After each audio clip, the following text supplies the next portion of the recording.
পাঁজি কিংবা ক্যালেন্ডারের নিয়ম অনুসারে এখন হচ্ছে বর্ষাকাল, কিন্তু এবছর তো বর্ষার কোনো ধরাছোঁয়াই নেই। বর্ষাকালে শ্রাবণ মাসে আমরা এই ফলটা পেয়ে থাকি, আর সারা বছর এই ফলটার জন্য অপেক্ষা করে থাকি। এই ফলটা দিয়ে আমরা বিভিন্ন ধরনের পদ বানিয়ে খেয়ে থাকি। আজকে আমি একটি বানাবো বিশেষ পদ, তালের পুর ভরা মিষ্টি চপ। তার জন্য অবশ্যই আমার এই রেসিপিটি দেখতে হবে। চলুন তাহলে ভিডিওটা দেখে নেওয়া যাক। নমস্কার, অন্বেষা গড়াই কুকিংয়ে আবার একটি নতুন স্বাদের ভিডিওতে স্বাগত জানাচ্ছি। আজকে আমি দুটো তাল নিয়ে হাজির হয়েছি।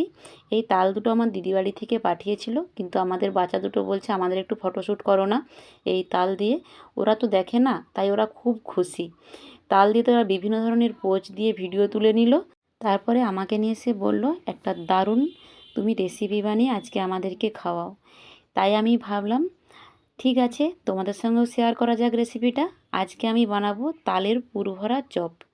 হয়তো আপনারা ভাবছেন এটা আবার কী ধরনের রেসিপি, তার জন্য পুরো ভিডিওটা আপনাদেরকে দেখতে হবে। আশা করছি ভিডিওটি ভালো লাগবে, স্কিপ না করে দেখুন। খুব সহজে বানিয়ে বাড়ির সবাইকে চমকে দিতে পারেন। এই রেসিপিটা খেতে অপূর্ব লাগে, আগেও আমি বাড়ির সবাইকে বানিয়ে খাইয়েছি। আজকে তোমাদের সঙ্গে রেসিপিটা শেয়ার করছি। তালটা আমি প্রথমে ধুয়ে নিয়েছি, ধুয়ে ওর মুখের যে ঢাকনাটা ওটাকে ছাড়িয়ে দিয়েছি, দিয়ে ওপরের খোসাটা ছাড়িয়ে দিলাম। তালটা কত সুন্দর দেখতে হয়েছে দেখুন। এই তালটা এত সুন্দর সেন্ট উঠেছে, কালারটাও যত সুন্দর, আর এই তালটা মানে মিষ্টিও হবে খুব সুন্দর। তাই আমি একটু টেস্ট করে দেখব তালটা কেমন লাগে খেতে। তো একটু টেস্ট করলাম, সত্যি তালটা খুবই অপূর্ব। আমার সব তালটাকে একই রকমভাবে খোসা ছাড়ানো হয়ে গেছে। এবার একটা যে মইয়ের মতো জিনিস নিয়েছি, এটার সাহায্যে আমি তালটাকে ছড়ে নেব। এটা বাজার থেকে কিনে নিয়ে এসেছি। আগে আমরা ঝুড়িতে ছড়তাম, কিন্তু এখন তো আধুনিক যুগ, বিভিন্ন ধরনের জিনিস পাওয়া যায়। তো মেলাতে গিয়ে এটা দেখেছিলাম, তো নিয়ে এসেছি। কেমন হয়েছে অবশ্যই কমেন্ট সেকশানে জানাবেন। আর আপনারাও যদি মেলাহাটে দেখতে পান অবশ্যই কিনে রাখবেন বাড়িতে, আপনাদের খুব সহজেই তালের কাতটা বের করানো যাবে। দেখুন কত সুন্দরভাবে আমি তালের কাতটাকে বের করে নিচ্ছি। সব তালের কাতগুলোই একই রকমভাবে বের করে নিয়েছি। আর এই গাঁটগুলো একেবারে ফেলে দেব না, এগুলোকে মাটির সাথে রেখে দেব, এতে শাঁস হওয়ার জন্য। পরে একটা রেসিপি করে আপনাদেরকে দেখাবো, তার জন্য আশ্বিন মাস পর্যন্ত অপেক্ষা করতে হবে। অন্যদিকে আমি 500 গ্রাম চাল প্রায় 6 ঘন্টা মতো ভিজিয়ে রেখেছিলাম, মিক্সার গ্রাইন্ডারে দিয়ে দিলাম, দিয়ে ওটাকে পেস্ট করে নেব। এটাকে পেস্ট করে নিয়ে চলে এলাম। এর মধ্যে 200 গ্রাম ময়দা দিয়ে দিলাম, স্বাদ অনুযায়ী মিষ্টি দিলাম, যে যেমন মিষ্টি খেতে পছন্দ করে সেই অনুযায়ী। 1 চিমটি খাবার সোডা দিলাম, 4টে এলাচ দিলাম, 1 চামচের মতো আমি মৌরি দিলাম হামাদিস্তাতে, দিয়ে একটু গুঁড়ো করে নিলাম, আধ ভাঙা করে। একেবারে গুঁড়ো করে নেব না, দেখুন এভাবে গুঁড়ো করে নিলাম। স্বাদের ব্যালেন্স আনার জন্য একটু লবণ দিলাম, আর তারপরে বিশেষ যে জিনিসটা তালের কাতটা দিয়ে দিলাম এর মধ্যে। এরপর আমি একটা হ্যান্ড স্ট্রেনারের সাহায্যে সুন্দর করে একটা ব্যাটার রেডি করে নেব। এর মধ্যে অল্প অল্প জল দিতে হবে, একেবারে বেশি জল দেবেন না। দিয়ে একটা সুন্দর থকথকে ব্যাটার রেডি করে নিয়েছি, ঠিক চপের যেরকম ব্যাটার হয় সেই রকম। একেবারে পাতলাও হবে না, একেবারে খুব শক্তও হবে না। ঢাকনা দিয়ে রেখে দিলাম রেস্টের জন্য। এবার যে ভেতরের পুরটা, সেই পুরটা বানাবো।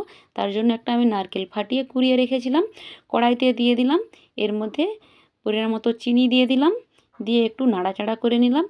নারকেলের রসটা মরে আসলে তখন একটা এলাচ থেতো করে এলাচের গুঁড়োটার মধ্যে দিয়ে দিলাম।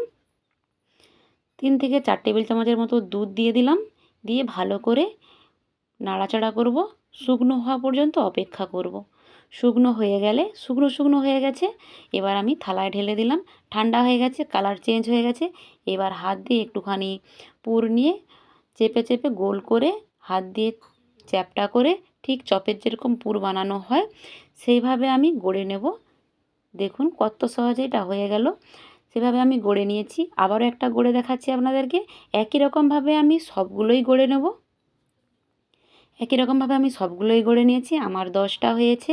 কিছুটা ব্যাটার আমি তুলে রেখে দিয়েছি, কারণ অতটা ব্যাটার আমার লাগবে না, তো অন্যদিন কিছু একটা বানিয়ে খাওয়া যাবে। তো অন্যদিকে কড়াইতে তেল গরম হয়ে গেছে, এক এক করে ওই কড়াইয়ের মধ্যে দিয়ে দেব।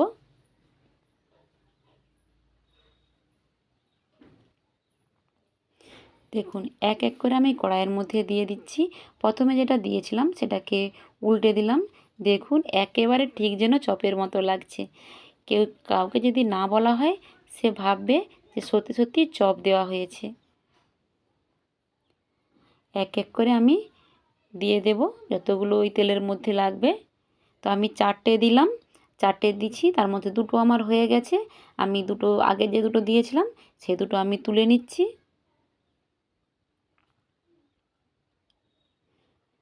একই রকমভাবে আমি সবগুলোকে পরপর করে ভেজে নেব। দেখুন কত সুন্দর লাগছে। তাহলে আমি ভুল বলি না বলুন?